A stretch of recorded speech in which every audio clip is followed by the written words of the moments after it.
മുഴുവൻ നിങ്ങളുടെ വീടിന്റെ അവിടെ കുറച്ച് നടക്കാവുന്ന ദൂരം ഇവർ ഇടയ്ക്കിടയ്ക്ക് അമ്മയും ആന്റി അപ്പോ ഒക്കെ ഞാനിങ്ങനെ കുറച്ച് നടക്കാറുണ്ട്. ഞാൻ എപ്പോഴും അറിയില്ല, ഞാൻ എപ്പോഴും അങ്ങനെ പോയിട്ടില്ല. എന്റെ ഓൺലൈനിൽ പുറത്തൊക്കെ നിങ്ങൾ എടുക്കുന്നത് ആദ്യമായിട്ടാണ് ഞാൻ പോകാനായിട്ട് പോകുന്നത് അല്ലേ?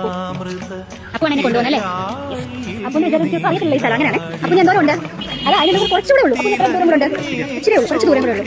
അങ്ങനെ നമ്മൾ പിന്നെ അമ്പലത്തിലേക്ക് എത്തിയതാട്ടോ. അമ്പലം കൊടുക്കാവുന്നതാണ് അമ്പലത്തിന്റെ പേര്. ഞാൻ നേരത്തെ ഒക്കെ പുറത്തൊക്കെ നിന്ന് കണ്ടിട്ടുണ്ടെന്നുള്ള അല്ലാതെ ഇത് ആദ്യമായിട്ടാണ് കൊള്ളാനായിട്ടൊക്കെ വരുന്നത്. മുമ്പേ പറഞ്ഞ പോലെ അതുപോലെ അടിപൊളിയായിട്ട് പറഞ്ഞറിയിക്കാൻ പറ്റാത്ത രീതിയിൽ ഭയങ്കര കാം ആൻഡ് പീസ്ഫുൾ ആയിട്ടുള്ള അറ്റ്മോസ്ഫിയർ ഒക്കെ ആയിരുന്നല്ലോ. അമ്പലത്തിന് വന്ന് അങ്ങനെ ഒരു അറ്റ്മോസ്ഫിയർ ആണല്ലോ നമുക്ക് തരുന്നത്.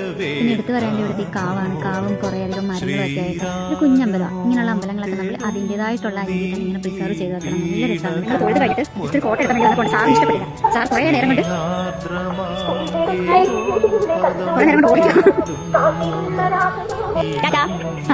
Bye bye. ഓക്കെ ശരി, പോണില്ല. Okay bye.